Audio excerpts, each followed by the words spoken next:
Hey, Blue Table fans, it's time for your studio update. Before we dive into that, I want to talk to you about some specials that we're running. One is, and there's links either to the right or below about all of this stuff. One is the War Machine special, and I got some really good stuff going on for that one. Now, a concern is, of course, if you're going to do a new game, what should you put in your army? And that's why the Turbo Special is good, because I've been doing a lot of reading, a lot of studying.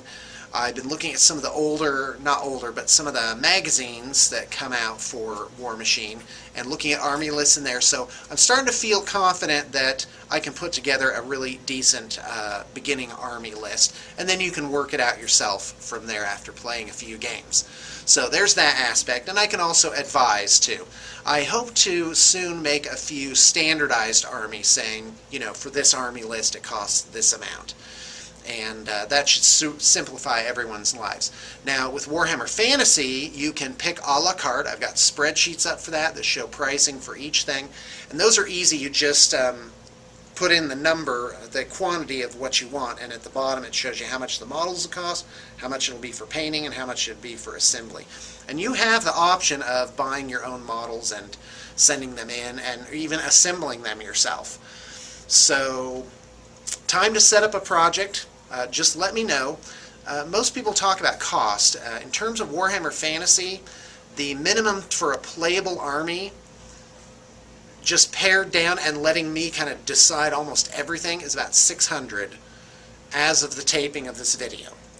And with a budget of about, I'm going to say 8 to 1200, you can get a lot of different options opening up to you. And then of course on up from there. And that's with us providing everything. So if you just need painting, all the figures I just came up with would be half of that. Painting really represents about half of the net cost of an army. Alright, with that in mind, let's go take a look at a few things.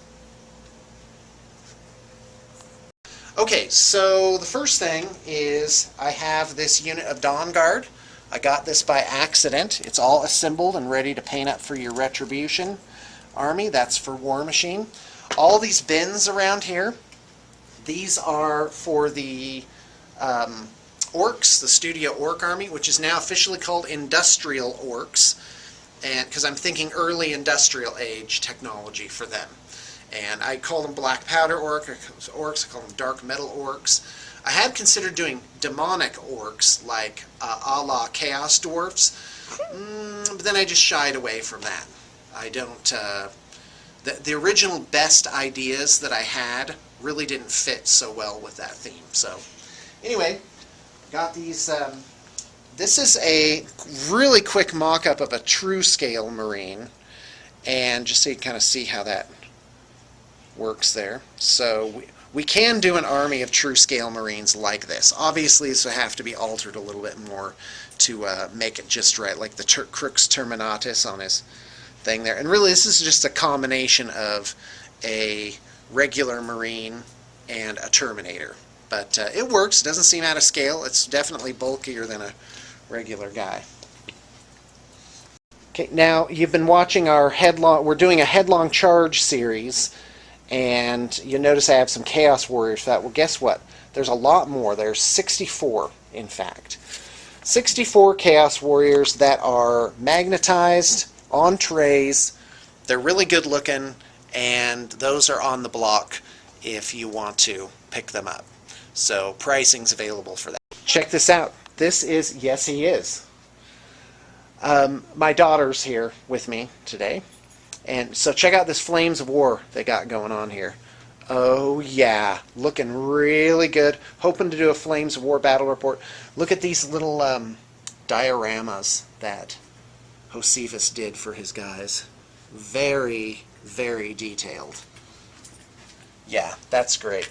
They're really excited about that. Alright, now an update on this Orcs and Goblins armies as it progresses. Here's the Black Orcs, looking all beat up. Those are pretty exquisite. Still pics will come when those are done. Here's some Boar Boys that are finished.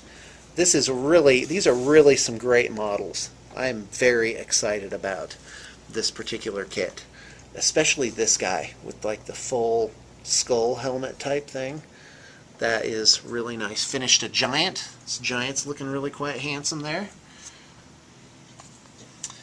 Yeah. All right, we're here with Josh, and he doesn't know it yet, but he's going to talk about 8th edition Warhammer and Slann Mage Priest. How many games do you have under your belt of 8th edition now? Oh, over 2 dozen. So, really? Wow, you've been a busy boy. Yeah, I've been playing since we had our store copy preview. So. Wow. Okay, and? High elves are really good. High elves are really good. Okay. That's my only army, so it's kind of skewed towards that opinion.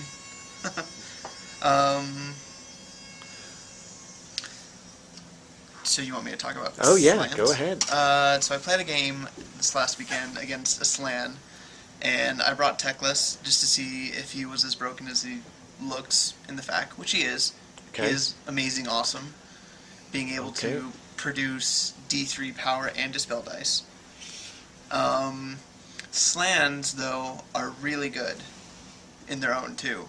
The ability to re-roll on the miscast table, the ability to take your first miscast and place it on a wizard within 24 inches, friend or foe. Which is a magic item. Mm-hmm. The plaque of cupped hands or something like that? Something like that. I That's don't know what it is. Okay, go ahead. But there's that. But then there's the Slann traits, the one that re-roll on the miscast table. There's a free power dice for every spell that you cast, which is crazy awesome. Very hard to dispel.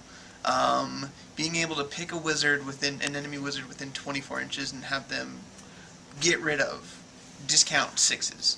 So it's like throwing away a dice, pretty much. Yeah, that's... Well, now, and they have a thing where they can put miscasts on enemy wizards, too. Yeah, the magic item. Right. So plaque of cupped hands. Mm-hmm. Okay. So, I mean, just that...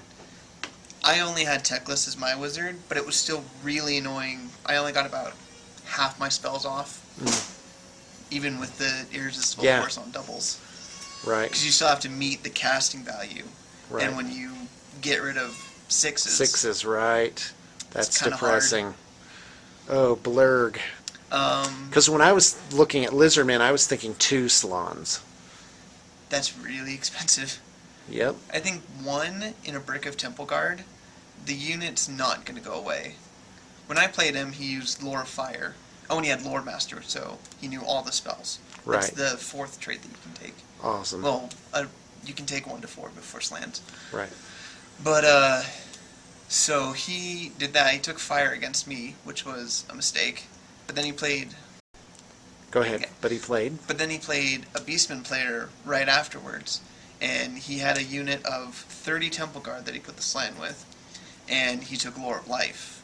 So he knew all the Lore of Life spells. So he was having Toughness 8, Temple Guard with 4+ regens. And they're coming back to life with regrowth. And it was... You just couldn't get rid of them. They never died. I think at the end, after they had died and regrown, and they had about 4 or 5 chariots slam into them, and a couple minotaurs, I think he lost a net of -10 Temple Guard. Wow. So, they're That's pretty amazing. good. They just won't die. The only reason I got rid of them is because I took Shadow, which has Pit of Shades, which is really fun to drop Initiative 1 lizards down a that's hole. bad. It was awesome. You're so bad. It was so cool. Okay, great. Okay, so what's the #1 biggest thing to think about when you're making an army list with 8th edition? You need a core brick. You need some kind of... Before, the tactic was Anvil and Hammer, or Anvil and Hammer, where you tar pitted a unit and then you hit it. Right. You need an anvil no matter what now. No matter what army you're playing. You need something that can stay in combat and just do a lot of stuff. Like stand... with some staying power. Yeah, that's what I mean. I guess. So, I mean, for, High Elves, the best one is Phoenix Guard. Because of the invulnerable save. Yeah, 4+... Did I say invulnerable save? A ward save. Got it? It gets mixed up. We knew what I meant. Yeah.